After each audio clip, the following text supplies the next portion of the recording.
திரைப்பட இயக்குனர் கோபி நயினார் ஊதியம் கொடுக்காமல் இருப்பதாகவும் கேட்டால் அடியாட்களை வைத்து தாக்குவது போன்ற செயல்களில் ஈடுபடுவதாகவும் அவரிடம் உதவி இயக்குனராக பணியாற்றிய ராஜ்கமல் என்பவர் குற்றம் சாட்டியுள்ளார். சென்னை பத்திரிகையாளர் மன்றத்தில் தனது குடும்பத்தினருடன் செய்தியாளர்களை சந்தித்த அவர் கோபி நயினாரிடம் உதவி இயக்குனராக 3 ஆண்டுகள் பணிபுரிந்ததாக கூறினார். விசிகவில் இணைந்ததற்காக தன்னிடம் சொல்லாமல் எப்படி கட்சியில் இணையலாம் என கேள்வி கேட்டு கோபி நயினார் மிரட்டியதாக புகார் கூறியவர் கம்யூனிஸ்ட் என சொல்லும் அவரது முகத்திரையை கிழித்து பார்த்தால் வேறு ஒரு முகம் உள்ளதாக குற்றம் சாட்டினார்.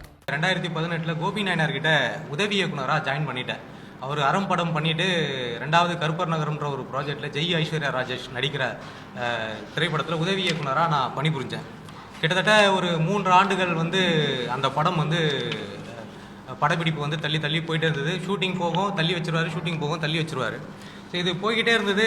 இடையில அறம் படத்தில் ஒர்க் பண்ண சில உதவி இயக்குநர்களுக்கு சம்பள பிரச்சனைலாம் இதன் இடையில வந்துட்டு போகும்.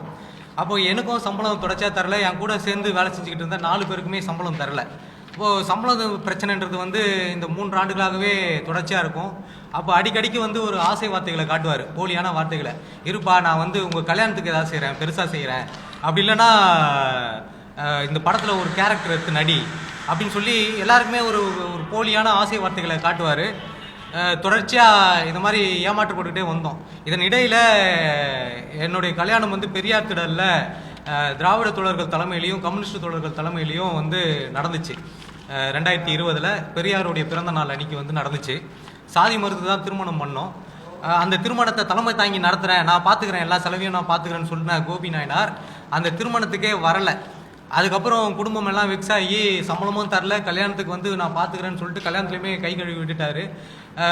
இனிமேல் அவர் கூட போக வேணான்னு முடிவு எடுத்துகிட்டு போகாமல் இருந்தோம்.